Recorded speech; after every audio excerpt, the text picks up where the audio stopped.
দর্শক আপনাদের আমন্ত্রণ জানাচ্ছি যমুনা আইডেস্কে। শুরুতেই শিরোনাম।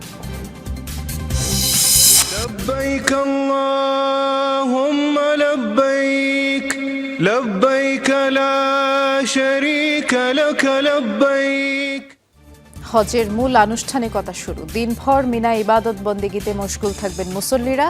কাল আরাফার ময়দানে খুতবা। জোরালো সম্ভাবনা তৈরি হয়েও ফের অনিশ্চয়তা ইরান যুক্তরাষ্ট্র চুক্তি। গুরুত্বপূর্ণ কয়েকটি ইস্যুতে একমত হতে পারেনি দুপক্ষ।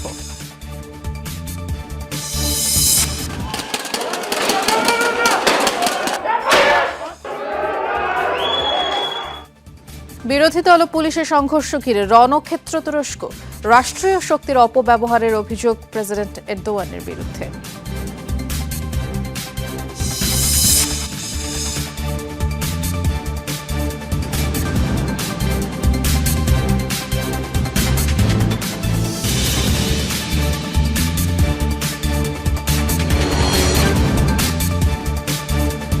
শিরোনামগুলো শুনছিলেন, নুসরাত বৃষ্টি আপনাদের সাথে আছি। শুরু হলো পবিত্র হজ। লাখো মুসলিমের লাব্বাইক ধ্বনিতে মুখরিত তাবুস শহর মিনা। রোববার রাতে ইশার নামাজ পরেই ইহরাম পরিধান করে শহরটির দিকে শুরু হয় মুসল্লিদের যাত্রা।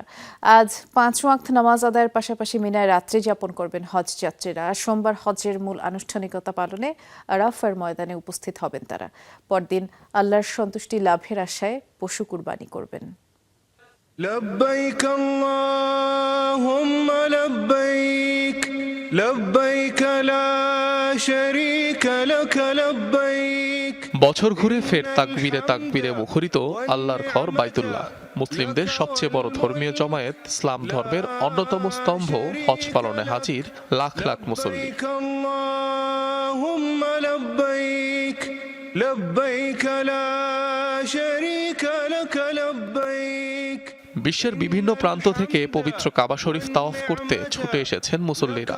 আগামী 3 দিন যথাযথ ধর্মীয় রীতি পালনে ছুটবেন একাধিক শহরে। আল্লাহর নৈকট্য লাভের উদ্দেশ্যে পালন করবেন ইবাদত। রোববার রাতেই এশার নামাজ পড়ে মক্কা থেকে মিনার উদ্দেশ্যে যাত্রা শুরু করেন মুসল্লিরা। তাদের পরিবহনের জন্য এবছর 24,000 বাস প্রস্তুত রেখেছিল সৌদি কর্তৃপক্ষ। তাবুর শহর মিনায় আজ ফজর থেকে এশা 5 ওয়াক্ত নামাজ আদায়ের রীতি মুসল্লিদের। মিনায় রাত্রি যাপন শেষে মঙ্গলবার অর্থাৎ 9 জিলহজ আরাফার ময়দানের উদ্দেশ্যে রওনা দেবেন হজযাত্রীরা। সেখানে অনুষ্ঠিত হবে হজের খুতবা।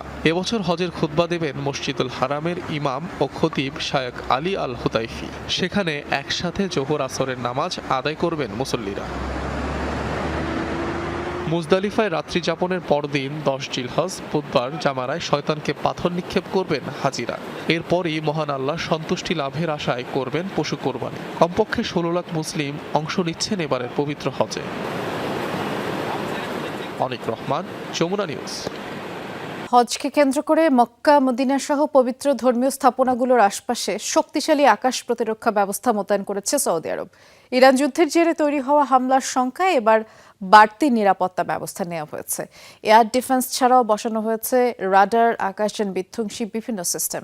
এদের সাথে মোতায়েন করা হয়েছে সৌদির royal air defence force, special force, CBRN ও বিভিন্ন নিরাপত্তা বাহিনী। সম্প্রতি যুক্তরাষ্ট্র ইসরায়েলের সাথে যুদ্ধের সময় মধ্যপ্রাচ্যের একাধিক দেশের মার্কিন ঘাঁটিতে হামলা চালায় ইরান। সৌদি আরবেও নিক্ষিপ্ত হয় বহু ইরানি ক্ষেপণাস্ত্র ও ড্রোন।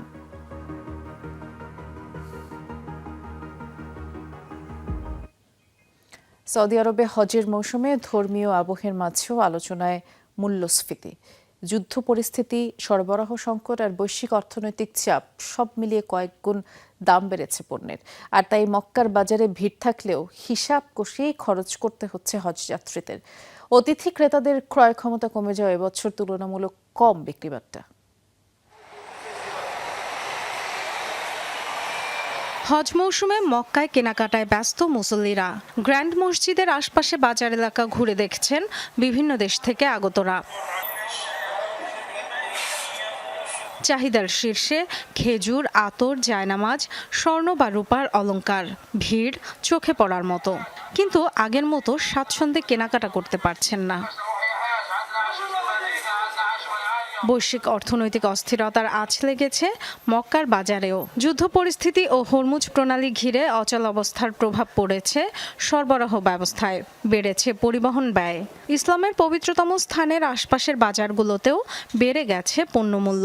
নিত্য প্রয়োজনীয় পণ্য থেকে উপহার সামগ্রী সবকিছুর দাম বেড়েছে আগের তুলনায়।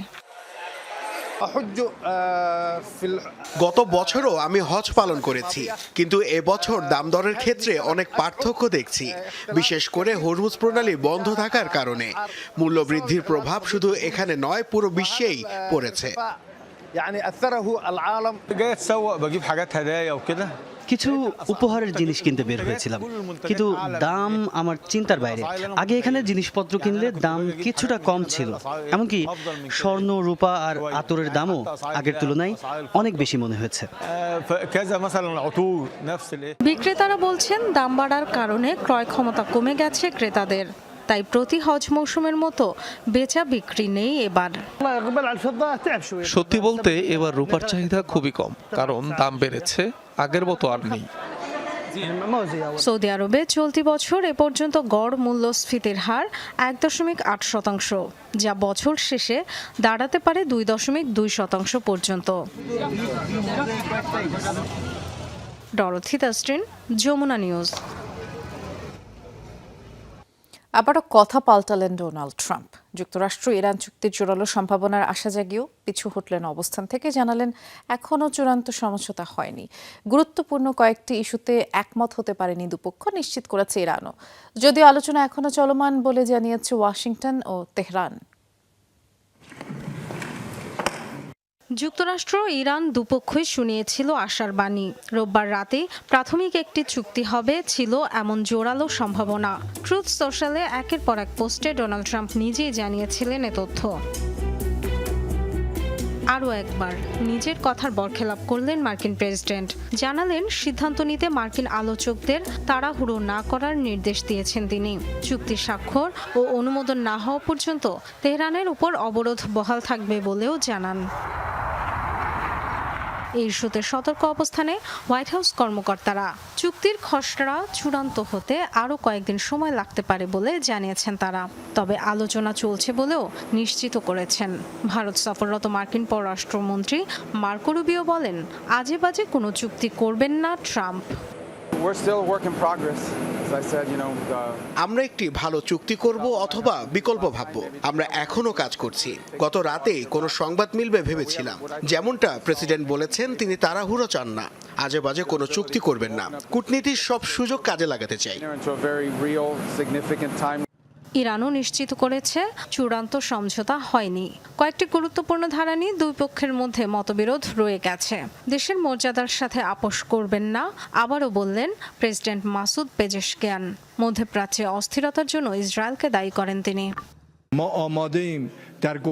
পুরো পৃথিবীকে নিশ্চিত করতে প্রস্তুত যে আমরা পারমাণবিক অস্ত্র তৈরি করছি না, এই অঞ্চলে অস্থিরতা তৈরি করতে চাইছি না। এই অঞ্চলকে অস্থিতিশীল করছে ইসরায়েল, তাদের বিশাল দখলদারিত্বের পরিকল্পনা বাস্তবায়নের চেষ্টা করছে। অস্থিতিশীলতা, বিভক্তি ও যুদ্ধ জিইয়ে রাখতে নানা ষড়যন্ত্র করছে, কিন্তু আমরা দেশের মর্যাদা ও সম্মান ক্ষুণ্ণ হতে দেব না। একদিন আগে মার্কিন কর্মকর্তাদের সূত্রে বিভিন্ন গণমাধ্যমে বলা হয়েছিল সমঝোতার দ্বারপ্রান্তে যুক্তরাষ্ট্র, ইরান। এই দফায় যুদ্ধবিরতির মেয়াদ বাড়বে আরও 60 দিন, খুলবে হরমুজ প্রণালী, একই সাথে তুলে নেওয়া হবে মার্কিন অবরোধ।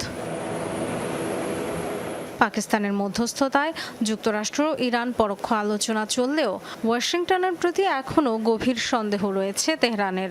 বারবার বিশ্বাস ভঙ্গ করে সেই অনাস্থায় আরও ঘি ঢালছে ট্রাম্প প্রশাসন।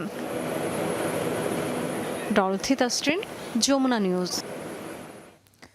ইরানের সঙ্গে যে কোনো চূড়ান্ত চুক্তিতে দেশটির পারমাণবিক হুমকি পুরোপুরি দূর করতে হবে এ বিষয়ে একমত হয়েছেন ইসরায়েলের প্রধানমন্ত্রী বেনিয়ামিন নেতানিয়াহু এবং মার্কিন প্রেসিডেন্ট ডোনাল্ড ট্রাম্প। সামাজিক মাধ্যম এক্সে দেয়া এক পোস্টে নেতানিয়াহু বলেছেন, হরমুজ প্রণালী খোলা রাখা এবং সম্ভাব্য সমঝোতা চুক্তি নিয়ে ট্রাম্পের সাথে তার আলোচনা হয়েছে। এ সময় দুই নেতা ইরানের পারমাণবিক কর্মসূচি থেকে আসা হুমকি পুরোপুরি বন্ধ করার প্রয়োজনীয়তার উপরে জোর দেন। এছাড়া লেবানন সহ বিভিন্ন দিক থেকে আসা হুমকির বিরুদ্ধে আত্মরক্ষায় ইসরায়েলের অধিকারের প্রতি সমর্থন জানিয়েছেন ট্রাম্প। এর আগে রোববার তেহরানের সাথে আলোচনা শেষ হওয়ার ঘোষণা দেওয়ার পরদিনই ট্রাম্প তার কূটনৈতিক প্রতিনিধিদের ইরানের সাথে কোনো চুক্তিতে তাড়াহুড়ো না করার নির্দেশ দেন।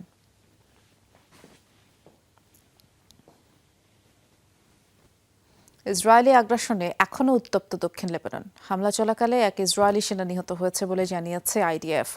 একই ঘটনায় গুরুতর আহত হয়েছেন আরও এক সেনা। চিকিৎসার জন্য তাকে সরিয়ে নেওয়া হয়েছে। এর আগে রোববারের হামলায় দক্ষিণ লেবানন থেকে ঘন ধোঁয়ার কুণ্ডলী উঠতে দেখা যায়। 16 এপ্রিল যুদ্ধবিরতি ঘোষণা সত্ত্বেও ইরান সমর্থিত হিজবুল্লাহ এবং ইসরায়েলের মধ্যে হামলা অব্যাহত রয়েছে এবং উভয় পক্ষই একে অপরকে যুদ্ধবিরতি লঙ্ঘনের জন্য অভিযুক্ত করছে। যুদ্ধ শুরুর পর থেকেই ইসরায়েলি আগ্রাসনে লেবাননে 3000-এর বেশি মানুষ নিহত হয়েছে। দেশটির স্বাস্থ্য মন্ত্রণালয়ের দেয়া তথ্য বলছে, নিহতদের মধ্যে 123 জন স্বাস্থ্যকর্মী, 210 জনের বেশি শিশু, প্রায় 300 নারী রয়েছে। তুরস্কে বিরোধী দল সিএইচপির সদর দপ্তরে পুলিশের অভিযানকে কেন্দ্র করে ব্যাপক সংঘর্ষ হয়েছে। ধাওয়া পাল্টা ধাওয়ায় রণক্ষেত্রে পরিণত হয় পুরো এলাকা। দলীয় নেতৃত্ব নিয়ে চলমান রাজনৈতিক সংকটের মধ্যে এই সহিংসতা নতুন করে উত্তেজনা ছড়িয়েছে। বিরোধী নেতা ওজেল অভিযোগ করেছেন, তাদের দমন করতে রাষ্ট্রীয় শক্তি ব্যবহার করা হচ্ছে, যদিও সরকার এসব অভিযোগ অস্বীকার করেছে। তুরস্কের রাজধানী আঙ্কারায় প্রধান বিরোধী দল রিপাবলিকান পিপলস পার্টি বা সিএইচপির সদর দপ্তরে পুলিশ অভিযানকে কেন্দ্র করে রণক্ষেত্রে পরিণত হয় পুরো এলাকা। টিয়ার গ্যাস, ধাওয়া পাল্টা ধাওয়া আর উত্তেজিত স্লোগানে কেঁপে ওঠে রাজপথ। দলীয় কার্যালয় রক্ষায় বাধা দেন সিএইচপি নেতাকর্মীরা, কিন্তু আদালতের নির্দেশ বাস্তবায়নে ভবনের ভেতরে ঢোকার চেষ্টা চালায় পুলিশ। একদিকে পানি ছিটিয়ে প্রতিরোধ, অন্যদিকে টিয়ার গ্যাস ছুড়ে এগোতে থাকে আইন শৃঙ্খলা বাহিনী। এ অবস্থায় মহাসংকটে দেশটির রাজনৈতিক পরিস্থিতি। সংকটের কেন্দ্রে রয়েছে বর্তমান বিরোধী নেতা ওজগুর ওজেল। আদালত তার নেতৃত্ব বাতিল ঘোষণা করার পরই উত্তেজনা চরমে পৌঁছায়। রায়ে সাবেক নেতা কেমাল কিলিচ দারোগলুকে দলীয় পদে পুনর্বহলের নির্দেশ দেওয়া হয়েছে। 2023 সালের নির্বাচনে প্রেসিডেন্ট রিসেপ তাইপ এরদোগানের কাছে হেরে যাওয়া কিলিচ দারোগলুর অনুসারীদের দাবি, নতুন দায়িত্ব বুঝে নিতে বাধা দেওয়া হচ্ছে। এরপরই আঙ্কারার গভর্নরের নির্দেশে অ্যাকশনে নামে পুলিশ। এই অভিযানের মাঝে সামাজিক মাধ্যমে ভিডিও বার্তায় পুলিশের হামলার কথা জানায় ওজেল। পরবর্তীতে দলীয় কার্যালয় থেকে বেরিয়ে সমর্থকদের উদ্দেশ্যে বক্তব্য দেন তিনি।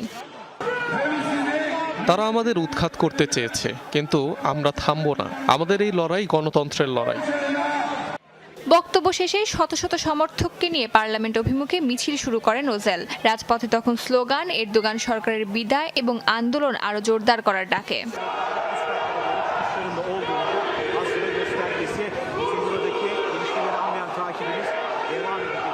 আন্তর্জাতিক মানবাধিকার সংস্থা হিউম্যান রাইটস ওয়াচ অভিযোগ করেছে, বিরোধী দল দমনে রাষ্ট্রীয় শক্তি ব্যবহার করছে সরকার।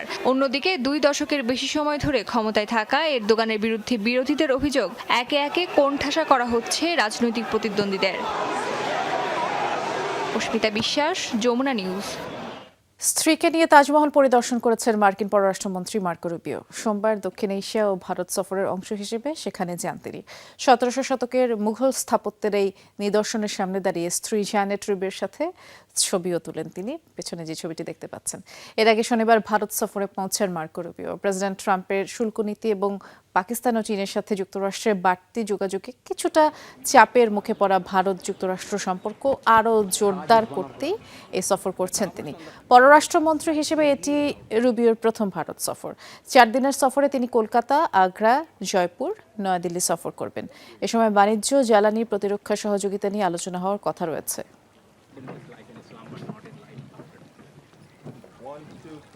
রক্ত মাংসের মানুষের মতোই বৌদ্ধ ধর্মের রীতিনীতি পালন করছে স্বয়ংক্রিয় রোবট। এমন অদ্ভুত কাণ্ড দেখা গেছে সাউথ কোরিয়ায়। প্রতিবছর গৌতম বুদ্ধের জন্মদিনের আগে পদ্মফুলের আকৃতির লণ্ঠন নিয়ে দেশটির বাসিন্দারা শোভাযাত্রা করে এবং এর নেতৃত্ব দেন একদল বৌদ্ধ ভিক্ষু। এবছর এই দায়িত্ব পালন করতে দেখা যায় বেশ কিছু মানব আকৃতির রোবটকে এবং বৌদ্ধ ভিক্ষুদের মতোই হাতজোড় করে অভিবাদনও জানায় তারা। রক্তাম্বর পরে দক্ষিণ কোরিয়ার রাস্তায় হাঁটছে মানবাকৃতির রোবট। বৌদ্ধ ভিক্ষুদের মতোই দৃঢ় পায়ে শোভাযাত্রার নেতৃত্ব দিচ্ছে সেগুলো। প্রতিবছর গৌতম বুদ্ধের জন্মদিনের আগে ঐতিহ্যবাহী লোটাস ল্যান্টার্ন উৎসব পালন করে সাউথ কোরিয়ার বাসিন্দারা। পদ্ম ফুলের আদলে তৈরি রঙিন কাগজের লণ্ঠন হাতে শোভাযাত্রায় অংশ নেয় হাজারো মানুষ। এটি মূল আকর্ষণ হলেও এবছর রোবট ভিক্ষুদের পদযাত্রা উৎসবের আমেজে নতুন মাত্রা যোগ করেছে। এতদিন শুধু নিউজেই গাবি নামে এই রোবট ভিক্ষুকে দেখতাম, আজ নিজের চোখে দেখে সত্যিই মুগ্ধ হয়েছি। আগামী লোটাস ল্যান্টার্ন উৎসবেও আমি এটিকে দেখতে চাই। 오늘 로봇 스님 처음 봤는데 되게 চমকপ্রদ ব্যাপার। আমার ছেলে এমন উদ্যোগ খুব পছন্দ করেছে। আমি চাই ধর্মীয় আচার অনুষ্ঠানে রোবটদের এমন অংশগ্রহণকে আরো বেশি মানুষ সমর্থন দেয়। 어떤 모습도 좋지만 앞으로 우리 স্বয়ংক্রিয় এসব রোবটের উচ্চতা 4 ফুটের কিছু বেশি। বৌদ্ধ ভিক্ষুদের মতো পরনে ধূসর বাদামি পোশাক আর গলায় জপমালা দেখে সেগুলোকে রীতিমতো বৌদ্ধ ভিক্ষুই মনে হয়। 2 হাত জোড় করে দর্শনার্থীদের অভিবাদনও জানাতে পারে এরা। সবকিছুকে সাদরে গ্রহণ করাই বৌদ্ধ ধর্মের মূল দর্শন। বর্তমানে প্রায় সকল ক্ষেত্রেই রোবট আর কৃত্রিম বুদ্ধিমত্তা ব্যবহারের নজির রয়েছে। তাই ভাবলাম আমাদের শোভাযাত্রায় রোবটকে অন্তর্ভুক্ত করতে আপত্তি কোথায়। চলতি মাসের শুরুতে বুদ্ধ পূর্ণিমার দিন মানব সদৃশ এসব রোবট ভিক্ষুর আত্মপ্রকাশ ঘটে দক্ষিণ কোরিয়ায়। মাথা নত করে প্রণাম করে অহিংসার ধর্মে নিজেদের সমর্পণ করে রোবটগুলো।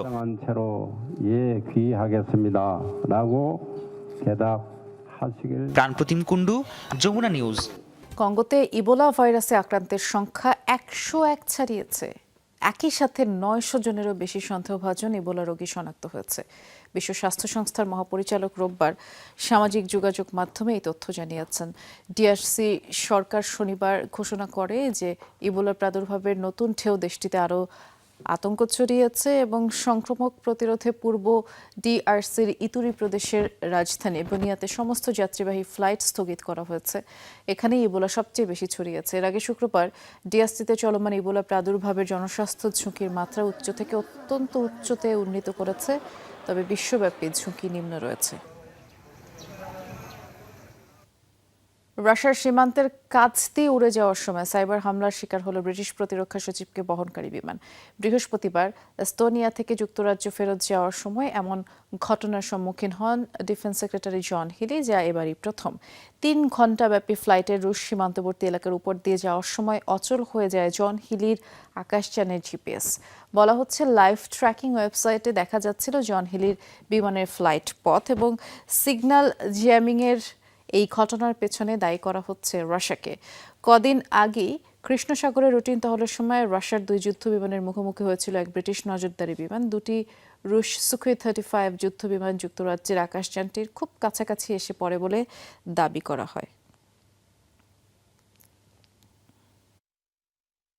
প্যারাগ্লাইডরত অবস্থায় মাঝ আকাশে বিমানের সাথে ধাক্কা, ছিঁড়ে নষ্ট হয়ে গেল প্যারাশুট। এরপরও রিজার্ভ স্যুট ব্যবহার করে নিরাপদে মাটিতে নেমে এলেন প্যারাগ্লাইডার। অবিশ্বাস্য এই ঘটনাটি অস্ট্রিয়ায় ঘটেছে, আর পুরো মুহূর্তটি রেকর্ড হয়েছে প্যারাগ্লাইডারের গায়ে লাগানো অ্যাকশন ক্যামেরায়। ভূপৃষ্ঠ থেকে কয়েক হাজার ফুট উচ্চতা প্যারাগ্লাইডরত অবস্থায় আল্পস পর্বতমালার সৌন্দর্য উপভোগ করছিলেন 44 বছর বয়সী এক নারী। কিন্তু মাঝ আকাশেই ঘটল ভয়াবহ এক ঘটনা। কোনো বলাকোয়া নেই, দূর আকাশে হঠাৎ করেই এক গতিময় প্লেনের আবির্ভাব। মুহূর্তেই গ্লাইডারের প্যারাশুট ছিঁড়ে বেরিয়ে যায় আকাশযানটি। মাটি থেকে হাজার হাজার ফুট উচ্চতায় উল্টে পাল্টে গিয়ে বাতাসের সাথে লড়াই করতে হয়েছে ওই প্যারাগ্লাইডারকে। বেশ কিছুক্ষণ চেষ্টার পর সঙ্গে থাকা রিজার্ভ প্যারাশুট খুলতে সক্ষম হন তিনি।